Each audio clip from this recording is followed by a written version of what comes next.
Okay, here we go. It is different. It's different. Good morning, ladies and gentlemen. I'm here with my mother, Virginia Thompson. I'm Dr. Dave Thompson, a volunteer at the Palm Springs Air Museum in California, and we're in Evansville, Indiana. And we're at the home of Christiane Cason. And she lived in France during World War II. And so we're going to talk to her about that and some other things, and today is her birthday. She's 82 years young today. Happy birthday. Happy birthday. Nice to have us here at your wonderful home. Okay. And so you were born on September 23rd, 1920. It's correct. And where was that? Where were you born in France? In a little town in the northeast of France, near Belgium. Uh-huh. What was the name of the town? Oh, it's Gronard, which is not on the map proper. It's so small, there was only 100 people in that town. Oh. So it's a little community near Vervins. Vervins, V-E-R-V-I-N-S. Oh, okay. Yeah. We had a farm right there in that little village, you know, and it's mostly farmers who live there. And now I'm told that there is only 75 people. So people go their way or they die, of course. You know. Yes. And what was your maiden name? Christiane Milot, M-I-L-L-O-T. Oh, uh-huh. Short name. And in French, that's Milot. How did you say that? Milot. Milot. Uh-huh. Yeah, it's Might very you want to come easy. sit over here? Very a little bit more easy. comfortable for you. You're talking about me? Yeah. Okay. Good. And what did your father do? He was a farmer, Yes. small farm. We had only 6 cows, a horse, and we were raising, you know, pigs and all the things that you have in a farm. Uh-huh. So I grew up milking the cow and doing chores around the place, which I did not care. So later on, I married a neighbor who was a baker, and we went to live in a small town. Well, not so small, it was about 10,000 people. What was Named Guise, G-U-I-S-E. And it's the same thing, it's about 20 miles from the Belgium border. And I was there when my first husband was called to go to the service because the war was imminent. That was 1939, was it? 1939. Yes. 1939. What year did you get married? I got married in Gronard in 1938. Uh-huh. And in So you were like 18 years old then, Yeah, huh? yeah. And how old was your husband? 22. Yes, and What was his name? Roger, Iris Roger. Roger, Uh-huh. R-O-G-E-R. And what was his last name? Baheux, B-A-H-E-U-X. Oh, uh-huh. Yeah, and we were thinking to buy or to lease a bakery for herself, and then 2 days before the declaration of war, we decided that we could not, of course, because he was called to the service. So he left, and I was there by myself for a short while, because after he left, I went to stay with my sister, who was living 50 miles away, and herself, she had a bakery. Her husband was a baker also. And so I went over there to help her because her husband was Belgium and he had been called by the Belgium government to be a soldier over there. So she was by herself, and I went over there to help her. And I stayed with her, until May 1940. At the time, it's when the German invaded Belgium, and her husband came back, and he said, "You better get away from there." He said, because the Germans are coming, they invaded Belgium, and he said, "I bet in a few days they will be over here." Well, we were scared, and we left.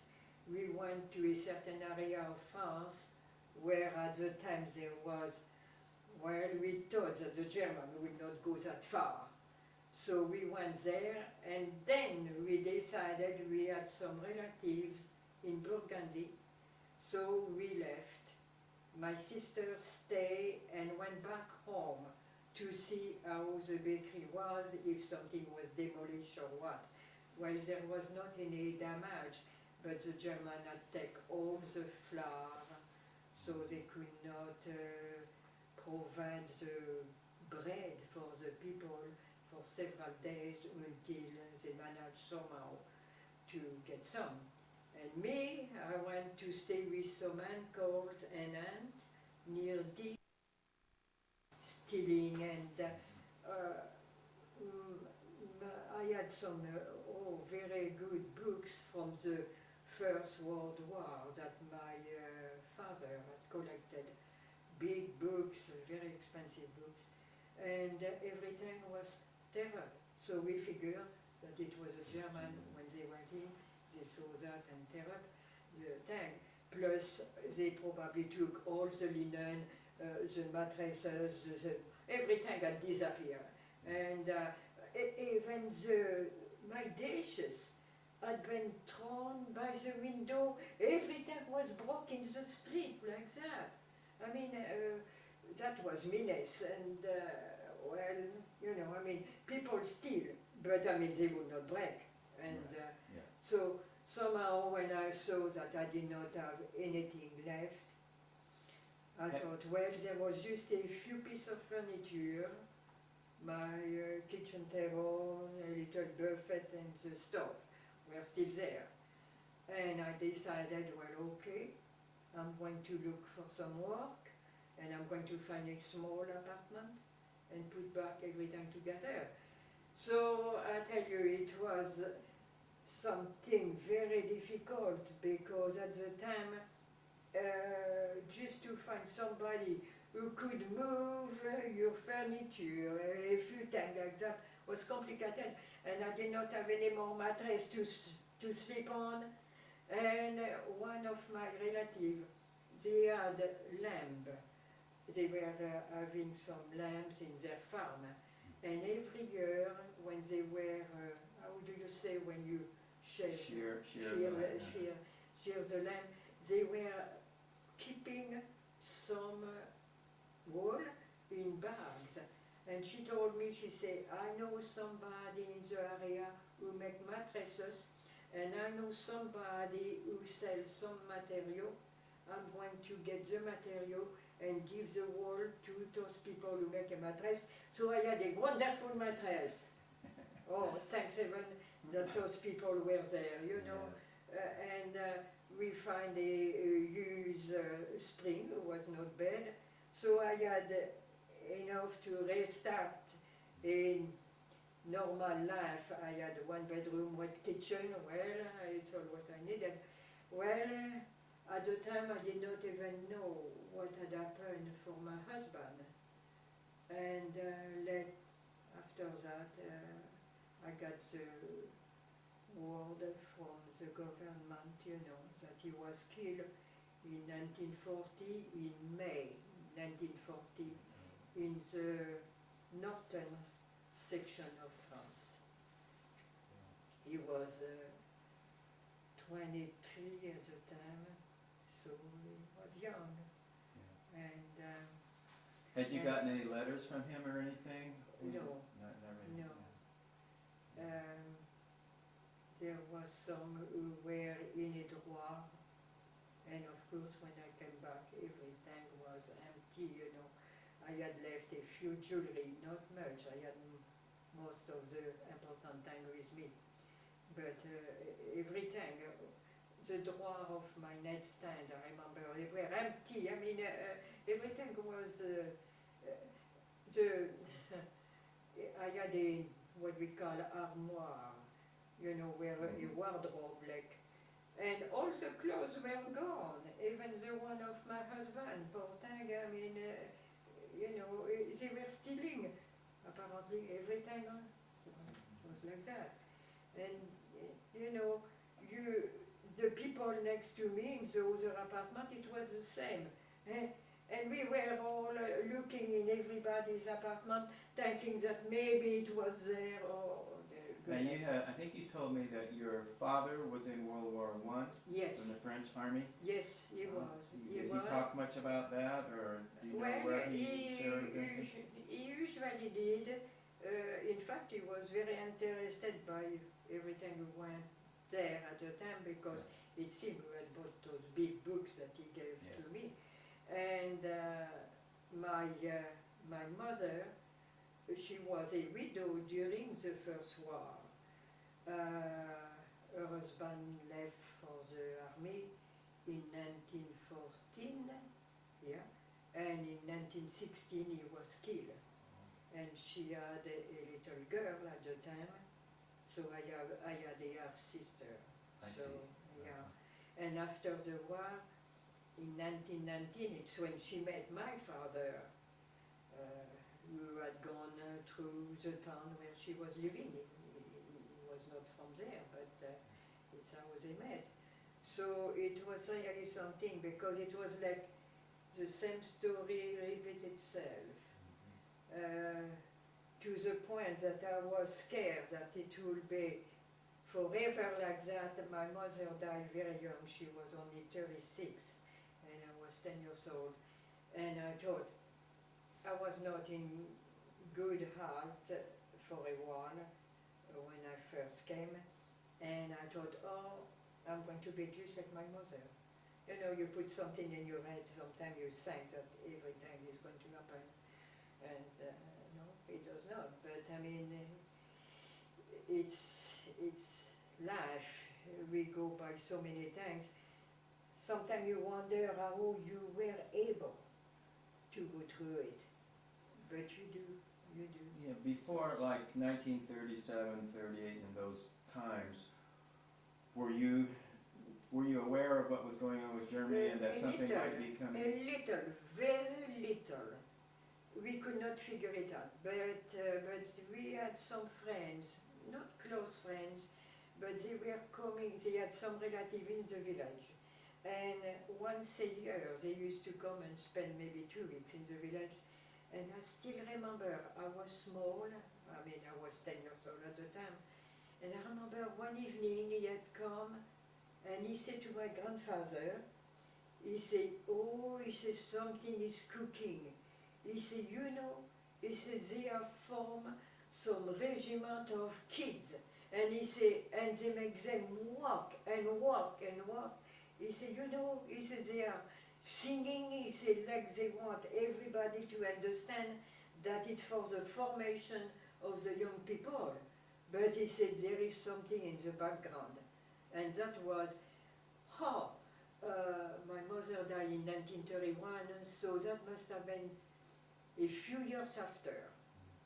I remember him, and he was even saying that he had gone to Germany for business, and he said, you know, he said to a soldier, he said, you should see them.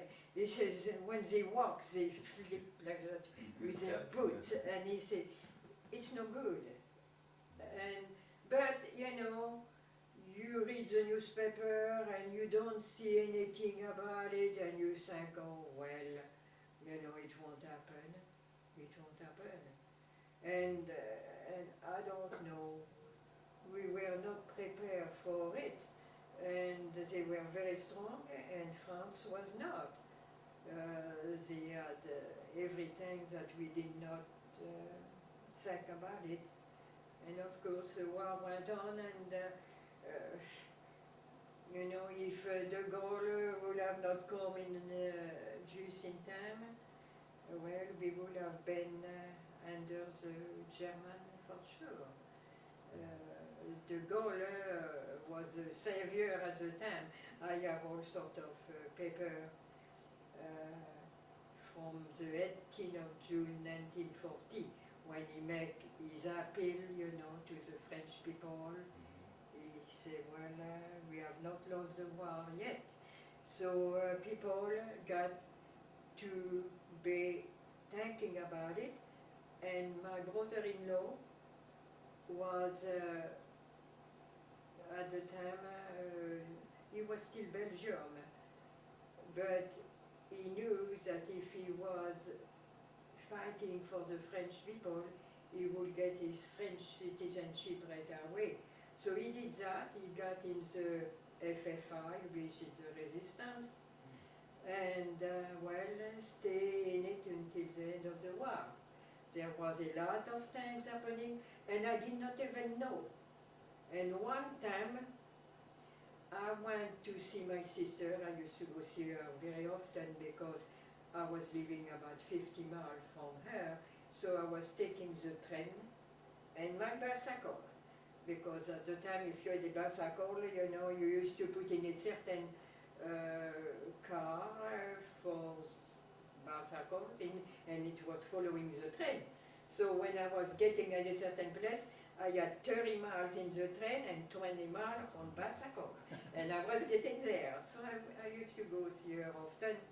And one time she said, oh, something bad happened a few days ago.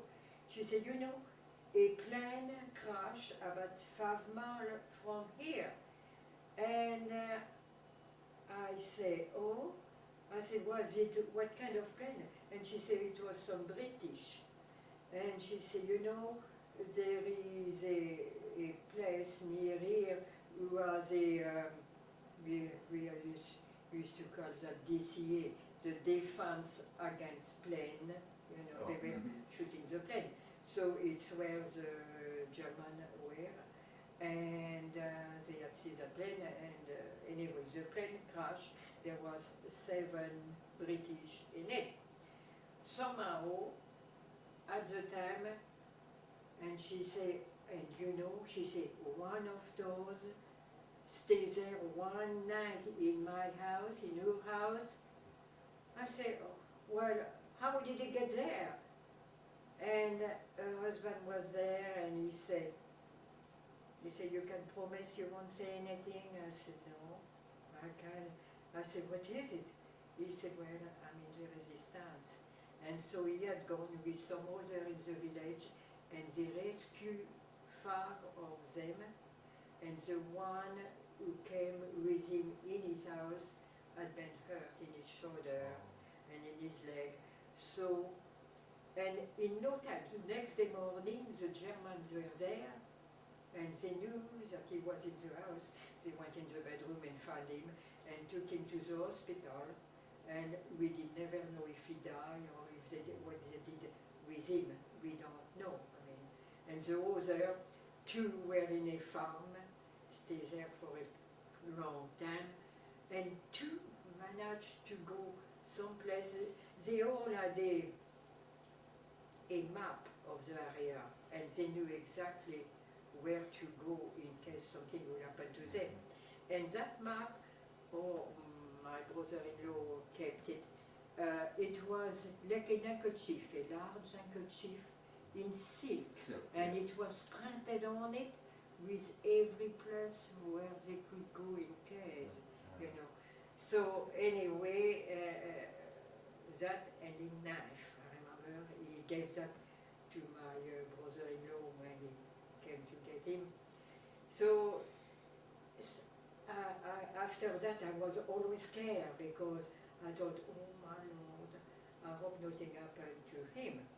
At the same time, I was working in Saint-Quentin, which is a town with about 100,000 people, about again 50 miles from Greece, south of there. I was employed for the distribution of coal in a government office at the time, temporary. And there was a girl, there were several girls there who were employed, and she stayed with me at my apartment for over a year. And she decided suddenly she was not going to stay there at that office, that she wanted to go to work for the railroad, because the railroad, they were paying better, and she told me that. I said, okay. She went to work for the railroad. And maybe 2 months after that, she was transferred to a little city.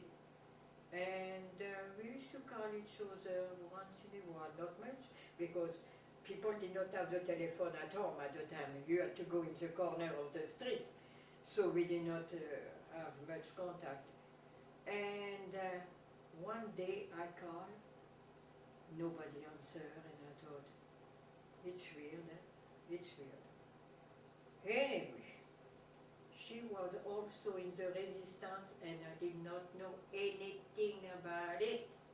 She was at the switchboard, and she was calling the one who were responsible to put some plastic bomb on the track where the train of the ammunition were going from Germany to some place. So she knew at what time they were passing through, and she was giving the time, and so on, and so on. So anyway, the German apparently realized that it was somebody from the railroad who knew that.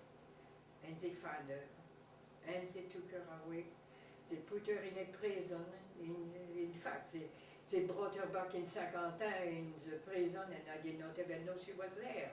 It's her parents who let me know. One time her mother came where I was working, and she said, you know, Jacqueline is in prison. And I said, oh, what's wrong? And she said, you did not know? I said, no. She said, she was in the resistance. Okay.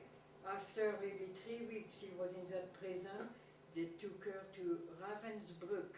It was a concentration camp for women. And she stayed there for a year. Yeah, at least more than a year. She came back alive, but in bad heart. And so with all sort of care and so on, she got better. But her mind was a kind of weird at that time. It was like everything that she had seen in the camp was coming back to her. And her heart was not the best. I mean, you know, when they were in the camp, they had such rough treatment. And they had gave some shots to those women like that they could not be pregnant, because by what she told me later on, there was all sorts of things who were taking place in the camps, and apparently the soldiers, they were taking advantage of those girls. So okay, so that girl was for over a year in that camp over there at Ravensbrück. She was full of sore all over when she came back. But with time, she got better, and she decided she wanted to go stay in the south of France.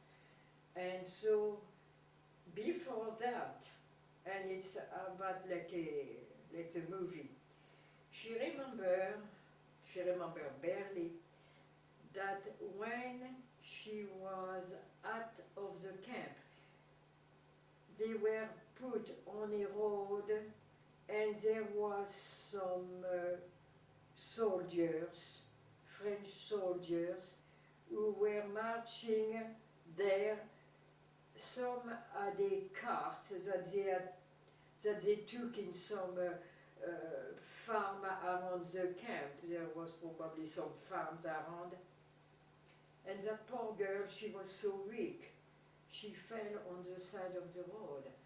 And one of those soldiers who were driving the horse with that cart took her, put her, threw her in the cart with some others who were sick who could not walk, took her to a town where she was put in an hospital before she was sent back to France. She was there for maybe a week, 2 weeks, I don't remember.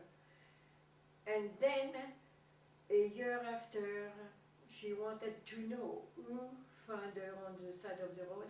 She calls the Red Cross and somehow she finds the boy and she married him. So they went to live in Nice, and in 1990 she came here to Evansville. Yeah, she visited me for a month. So I went back after in 91, 93, I went to see her, and she is not well. Right now, I don't even know, 6 months ago she was still alive, but barely. I mean, she's always in bed. She has a nurse who stays there from morning to evening. I mean, it's amazing, that poor girl, and after she lost, because he had done some kind of treatment on those girls over there, giving them some shots, she got pregnant 6 times, and after a few months she had a miscarriage every time. She could not carry a child because of her condition. So anyway, her husband died, and she, before he died, they had adopted a girl. And that girl, she died last year. So she lost her husband, she lost her daughter, and she's there waiting to die too. It's terrible. I mean, it's terrible how war can influence the life of people.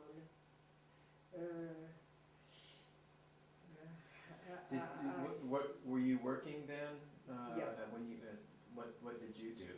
I was a receptionist. I was answering the phone and a little of filing, not anything important. For a business? For the government. Or for the government? It was for the distribution of coal, because at the time, same thing, the Germans, they were taking everything for their need.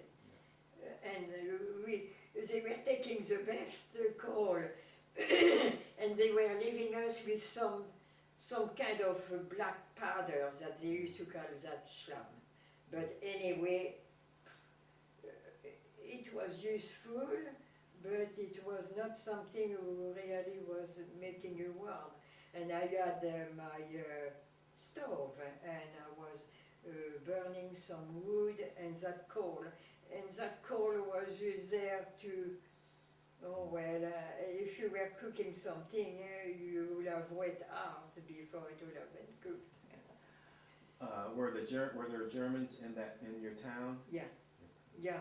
Oh yeah, there was the Gestapo and field gendarmerie and. So were you fearful every time you went out and walked somewhere, or no? Let's say that in the evening we would have choose to not be out. Yes, I mean, we were scared. It lasted 4 years like that, and there was some incident. The one who were in the resistance, somehow, some were caught, and some were killed. I had a lot, in a small village, farther from where I was living during the war, about another 50 miles, another direction. 14 men from the age of 16 to 65 were caught one time, and they were all put at the end of the village, and they were killed. I have the monument someplace. I mean, it's terrible. And I knew all of them because my grandfather had been living in that town, and so I knew all of them. It hurt, you know, when you know somebody that you knew, you grew up with them almost. I mean, I used to know some boys that I used to go to a dance, and they were there, my age, and so on. We are gone, 14 of them at the same time. In that small village, I tell you, it was really something. And the Vichy government,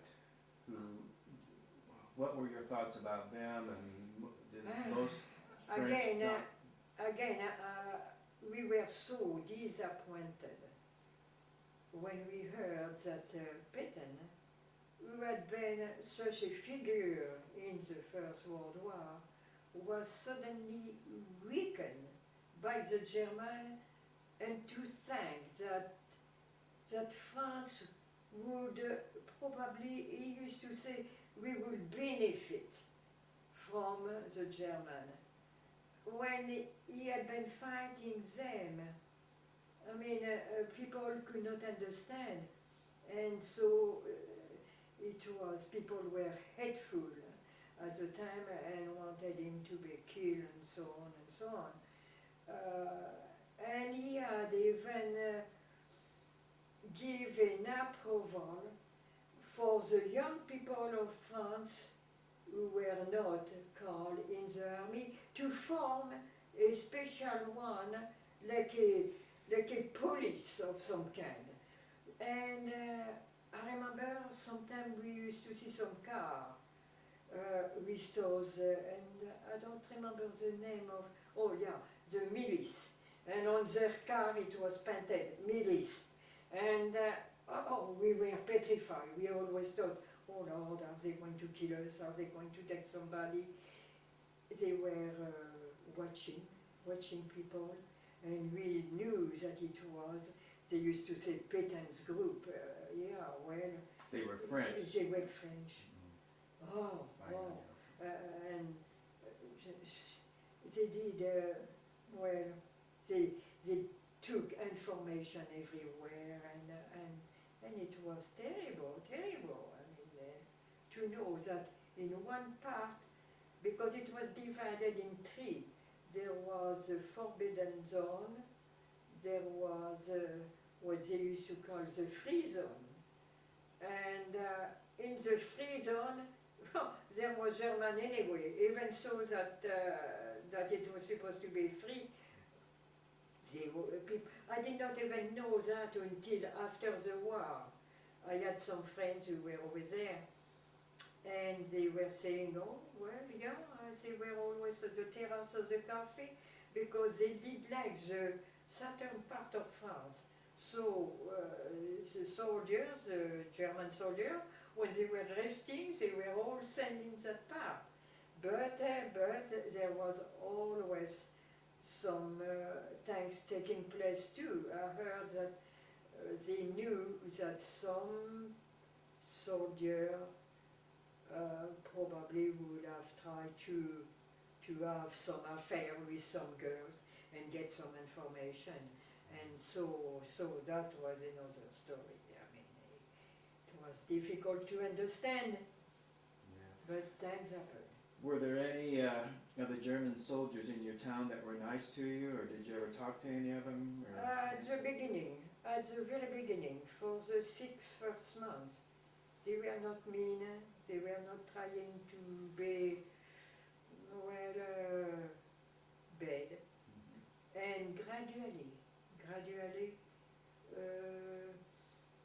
it started, it was always they were going in the people's house and looking and questioning at my sister, of course, because they had a bakery. They were coming in the morning, by example, and taking all the bread that they were supposed to have for the people of the village.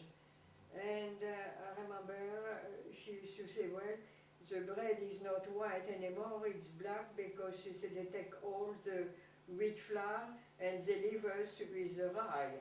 And people in France, they don't like rye bread. So it was difficult. it was difficult because they were stealing or taking away everything they could, and always looking in the house to see if they could find some information. It did not take much. You had just to have the name of somebody important, immediately they were taking notes. Were you very religious at the time?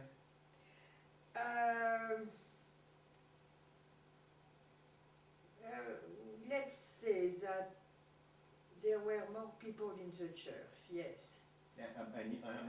You yourself. Me, at the beginning, yes. And after, I don't know, I had a time where I was very discouraged.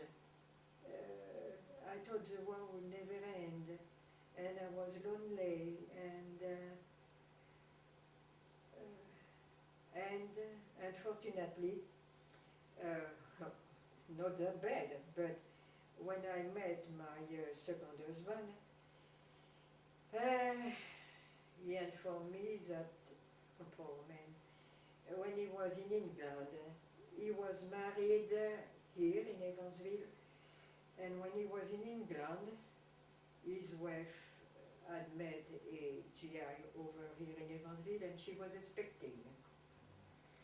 So he got divorced, and when I met him, it was in September, and I think he had get divorced in May. And at the time he said, well, I am Catholic, and I said, well, I am too. He said, oh, good.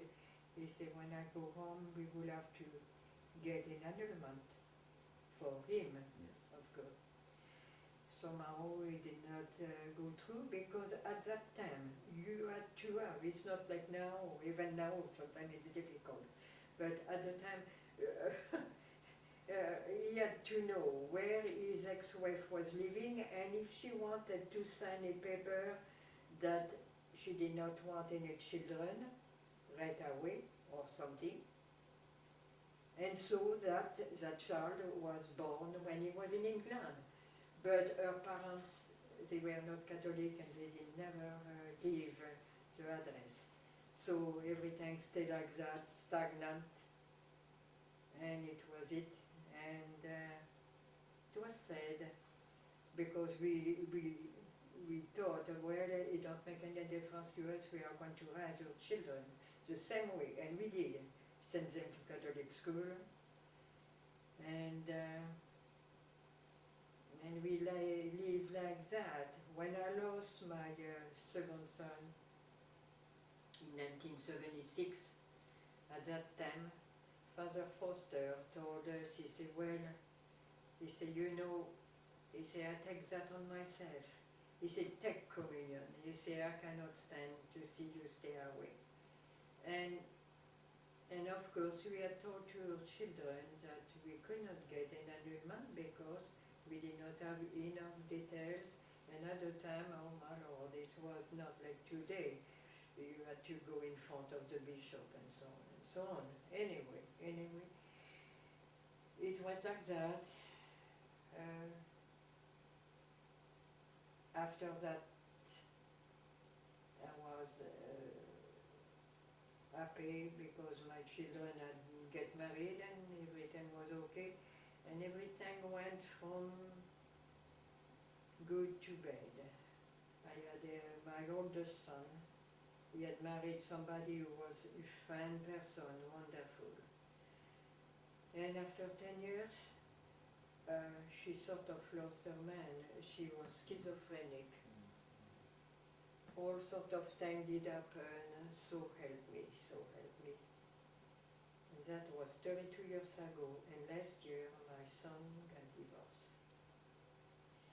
He is remarried with somebody who has been married twice, and it was very disappointing for me. In the meantime, my daughter, she had married in 1975. Everything went okay for about 10 years. And after her husband got to be on drugs. Things happen, he was arrested for another thing, and she got divorced. And my second son, because I had two sons and a daughter, he had get married when he was only 20, and his wife was also only 20 years old. Well, one day he came back from work and she was gone. There was another divorce. So I went through that many things. Sometimes you wonder where it's going to stop. About 6 months ago, when I came here, I knew my oldest son was in trouble financially, and I had helped him a lot after my husband died, because I wanted their marriage stay together, but her man went worse and worse, and he used to tell me, Mom, I cannot put her in an institution, I cannot do that, I don't want to do that. She was to the point that one day she was fine, and the next day she was not, and that was over and over. Wrote to everybody some terrible things, I mean it was awful. So I knew the worst was coming, and my son finally one day came and he said, Mom, he said, sit. He said, I cannot take it any longer. He said, we are going to sell the house and I'm getting divorced. There was nothing I could do. Nothing. And so he got divorced, and 6 months later he got remarried. And it's why I am here, because he was so much in debt that he could not pay for his own apartment. He lost his job because he had this disagreement with his boss. So he lost his job, filed bankruptcy, and here he was, without any place to go. So I let him stay in my house, and I came here. And you met my mom. Yes, we met in the bus. Yeah. So, all's not. I tell you, I mean, life is complicated sometimes. Yes. But you continue to go to church. Oh yeah, yeah, oh yeah. Yeah, it's my only comfort. My daughter, she remarried 4 years ago. She has a good husband. And the Wannamüller, of course, you know, yes. they go to church and, well, they are good Catholics. He is a very Catholic. So anyway, her and him, they go to church, and I am too. But my son, unfortunately, when he got married with that person, she had been married twice before. The first time she got an annulment, but the second time apparently she had a fuss with the priest. And she said she would never put her feet in Catholic church anymore. So she goes to a certain temple, they call it Temple of Gethsemane. Well, anyway, they got married over there, and after that, my son told me, he said, Mom, I go with her now. So I told him, I said, well, it's your choice. I said, your father would have been very disappointed. I said, but I'm not going to say anymore. I said, you are 55, you know better. Let's go back to when you met your first husband. That was in September of 1944, was it? My second I mean, your husband. second husband, yes. Yes. He was stopping in the town of Saint-Quentin where I was working. They were going to Holland, Luxembourg, Holland. and they were resting because he had been, well, since June 1944, of course, Right. he had been on the front all the time. And Did so he was resting He was in the Army, U.S. in Army? the Signal Corps. Signal Corps. Yeah, okay. yeah. Yeah. And so did he make go in one of the first to land at Normandy in that area? He was lucky in a certain way because they were supposed to leave England on the 7th of June. But something happened to the boat at the time, something broke down and they had to repair it. So it took 3 days before they crossed the channel. Yeah. So he went to Utah Beach. Utah. Yes, yes, and stay in that area for a few days by what all his captain wrote down in the town of Vierville. Vierville, it's near, no, it's not too far from Sainte Marie Église. Yes. Yeah, in that area, you know. So they were there, and he, well, they stayed in Normandy for a few months. And you say one of the things they directed the aircraft, Yeah, they gave the signal because they were on land, but they were supposed to give the signal to the aircraft. where Because, to yeah. bomb or strafe or whatever, Yeah, the front lines, yeah. yes. Yeah. He said he never, he was so,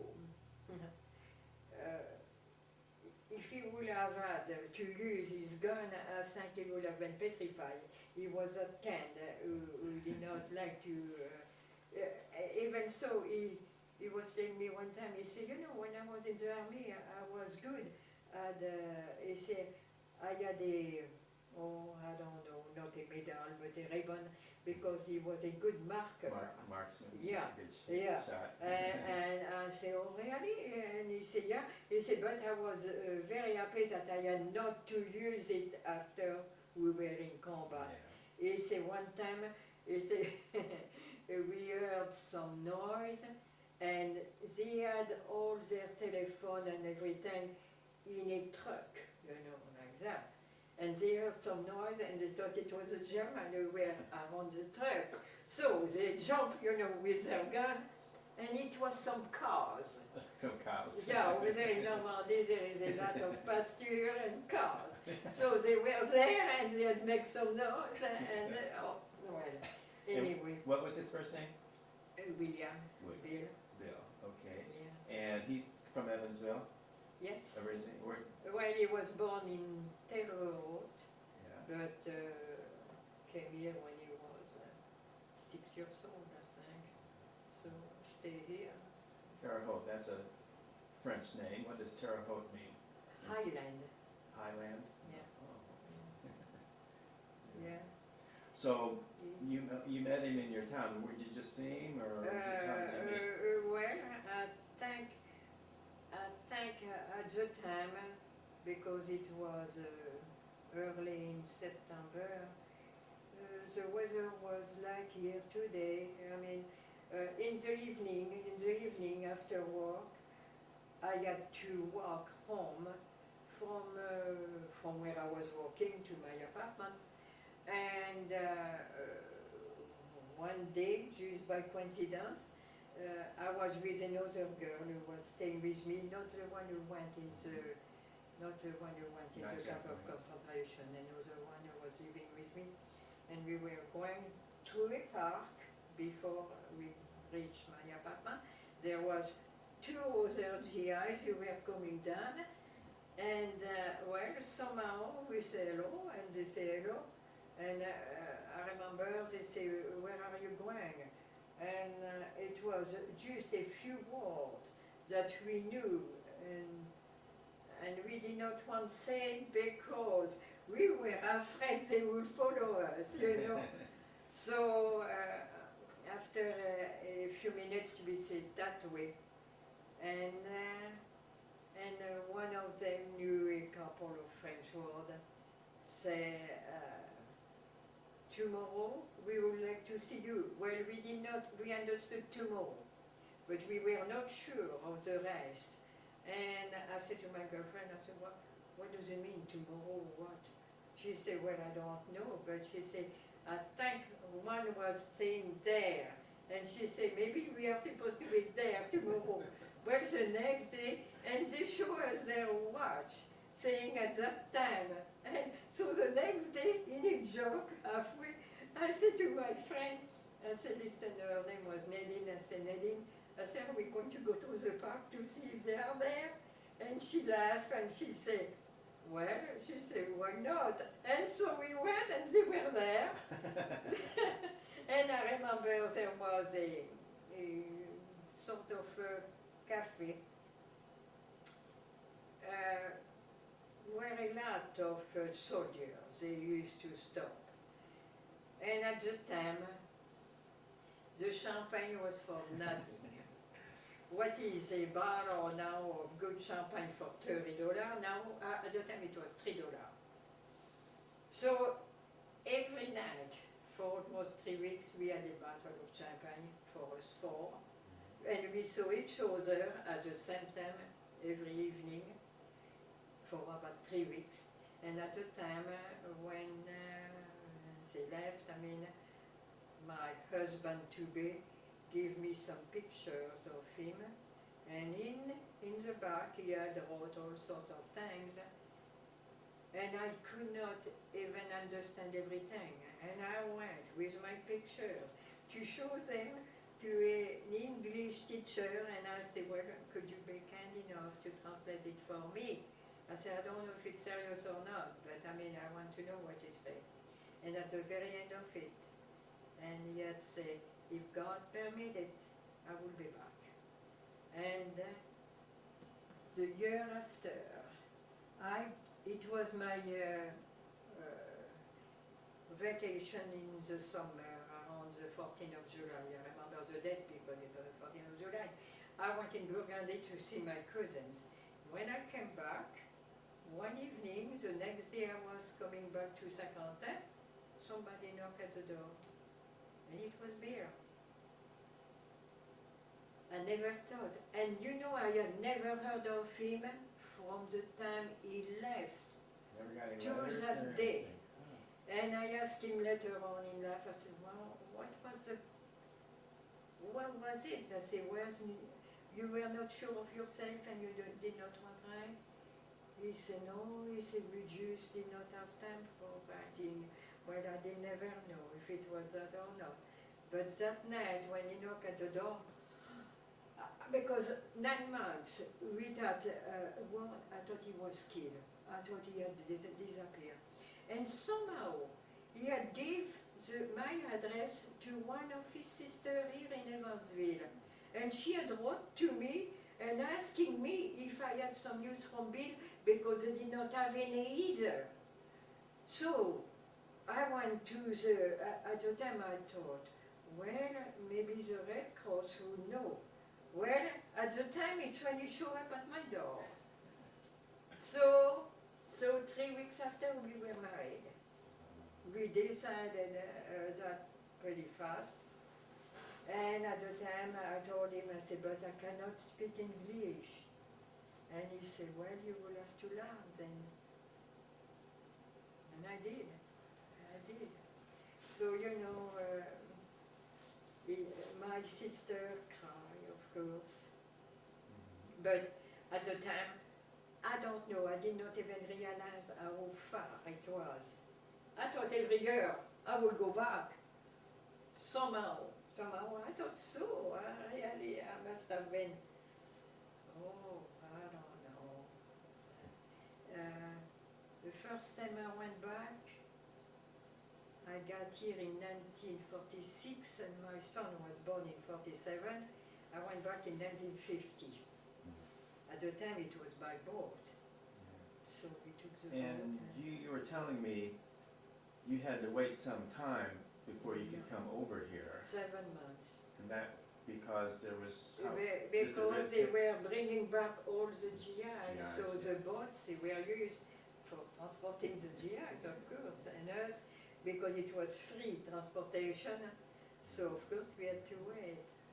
And Nadine, did she ever see her that boy that? Well, Nadine had a life very weird, very weird. Did not turn the way I thought it would be. She was a beautiful girl, and I don't know. She was working for another time for the government too, and I think it was for the Red Cross. In fact, I think it was for the Red Cross. Well, she fell in love with her boss. Oh. So, and he was married. So, things did not go right. That's And as far as I know, she's still alive, and she lived near Paris. And what kind of work did your husband do when you He was came back working here at Serval. Well, Serval, that's where my Yeah. dad worked. Oh, really? Uh-huh. Yeah. Dad worked at Serval. Uh-huh. Yeah. Yes, where Yeah. my husband was until, until they closed, you know. They closed in 1954. I mean, I remember. And at the time, he took some, he took some lesson by mail to be an insurance adjuster. Oh, And it's what he was until he died. I see. Uh-huh. Yeah. Did he go back with you to France any times? One time, once, in 1974, 29 years after that he had left, and you will never believe, after a week that we were over there, one night he was not feeling well. Well, I did not know what to do. We were spending a few days near Nice. We had gone to Switzerland for a couple of days, and we were coming back from Nice to Nice because one of my cousins had an apartment there, and she told us we could use it. So here we were with my daughter, and one night he said, "Oh, I am having chills," and I said, "Well, go to bed." And I did not know what to do. I did not know what if I was supposed to call a doctor. I was, we were leaving the next day to go to Burgundy. So the next day came, and we left for Burgundy, and we stayed there for a few days, and then went to Paris.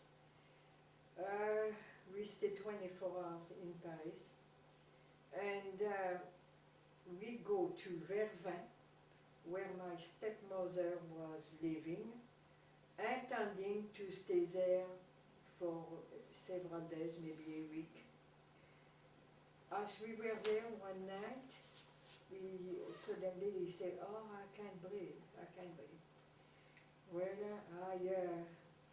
I went, my stepmother did not have the telephone, and I knew about a few blocks from there was a doctor, and in the middle of the night I went to knock at the doctor's door and told him, "I am in vacation, I live at such and such place, would you please come with me? My husband has pain in his chest, and he claims that he cannot breathe." So the doctor came, and immediately he told me, "Well, your husband is experiencing a heart attack." So the next day he gave him a shot and gave him some pills, and the early morning we took an ambulance and took him to the closest hospital, which was in Laon, and he stayed there 3 weeks, and I brought him back here, put him back here in the hospital for another 3 weeks, and he came home, and he did not have any other problem until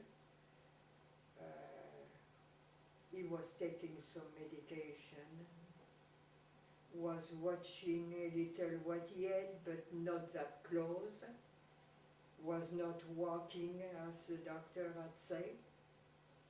Anyway, in 1983, 9 years after, suddenly he got pain again, and then he went to St. Mary's, and they did, well, you know, when they put a tube in your heart there and try to balloon and so on, did not get better.